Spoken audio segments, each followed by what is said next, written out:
Усіх вітаю, любі друзі, в цьому випуску. Динамо Київ знайшли нового тренера після чергової поразки в лізі конференції. Легенда Динамо Алієв пропонує розігнати склад клубу. Гучний скандал у Польщі. Шахтар може отримати технічну перемогу у матчі проти Легії. Любі друзі, підтримайте україномовний ютуб вашим лайком цьому відео та поїхали дивитися новий випуск разом. Динамо Київ в черговий раз зганьбилася у Європі, програвши без шансів 0-3 в Туреччині Самсунспору. Підопічні Шовковського зіштовхнулися з великими кадровими проблемами перед стартом матчу. Відразу 6 гравців основи клубу на чолі з Біловаром не змогли допомогти киянам. Як наслідок, вже на другій хвилині турки вийшли вперед. Далі Динамо зуміло створити за матч лише один момент, але Караваєв не влучив в порожні ворота. Після цього Самсунспор забив другий м'яч і далі спокійно контролював гру, забивши ще й третій у другому таймі. Цікаво, що в цьому матчі Динамо не змогло завдати жодного удару у ствір воріт суперника.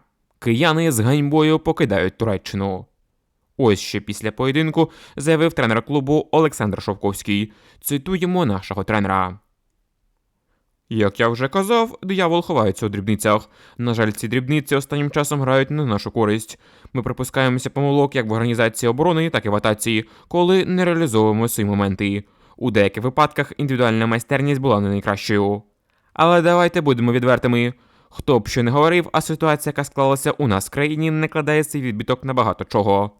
Я перестав про це говорити, тому що і так нас багато критикують за те, що ми перекладаємо наші невдачі на те, що відбувається в Україні. Але, відверто кажучи, це не можна пропустити повз увагу, чи не дивитися на це. До нас не хочуть їхати гравці, які можуть підсилити команду, або вимагають якісь шалені та нереальні в наших реаліях зарплати.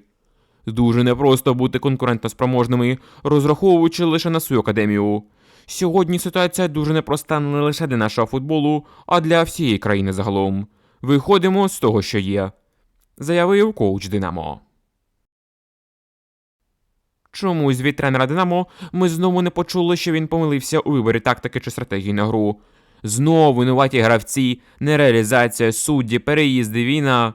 Усі та усе можливе, тільки не головний тренер. Головний тренер у нас білий та пушистий. Здається, Шовковський вирішив кинути виклик Реброву за звання тренера року українського футболу. Але такої ганьби, яку ми побачили вчора у виконанні Динамо, не було вже дуже давно.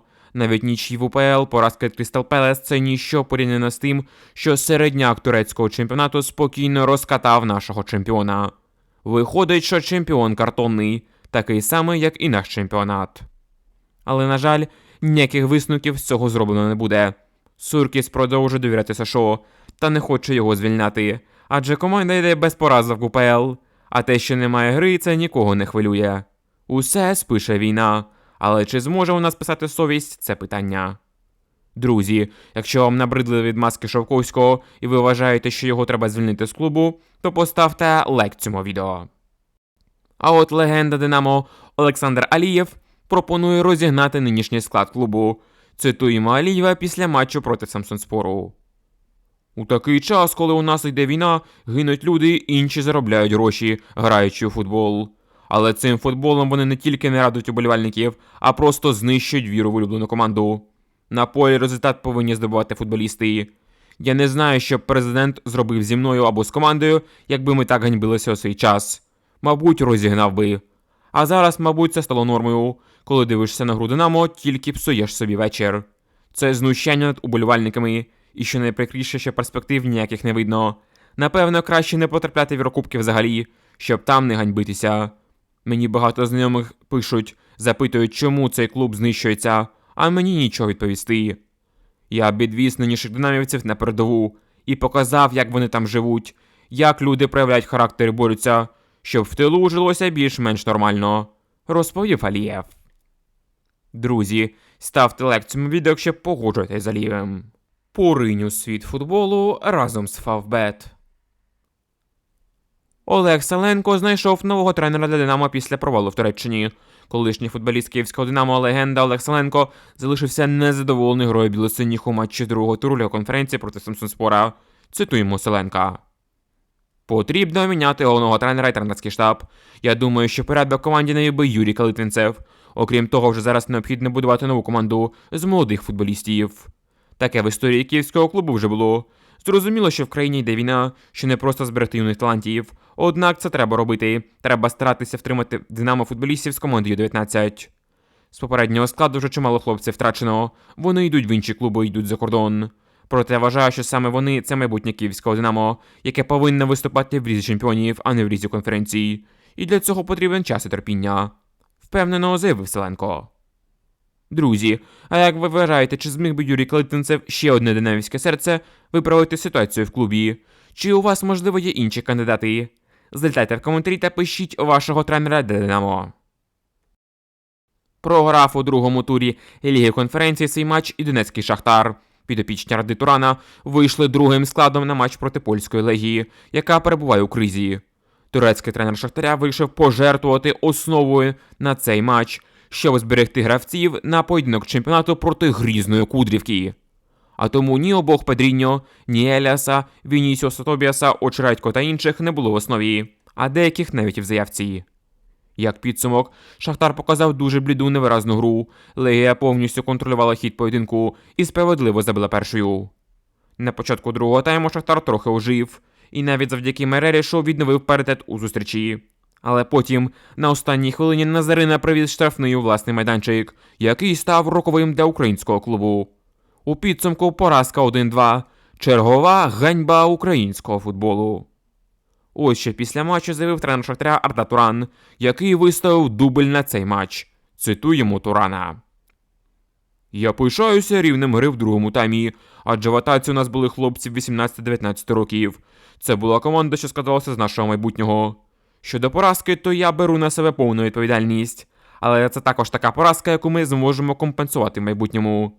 Ми з оптимізмом дивимося вперед, тож далі готуватимемося та сконцентруємо нашу увагу на великій грі проти Кудрівки в неділю.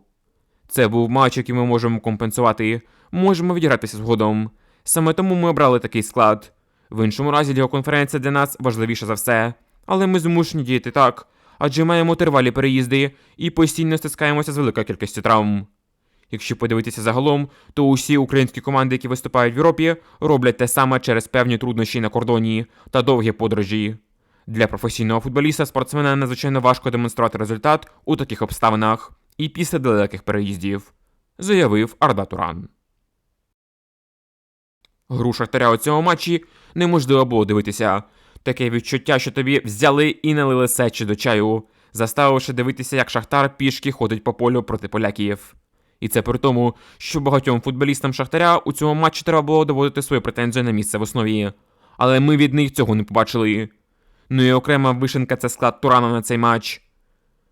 Як можна на такий принциповий поєдинок проти команди з країни, де вболівальники ненавидять Україну, виставляти резерв, замість того, щоб вийти і загнати їх в будку, як свого часу зробило Динамо з Маріуполем?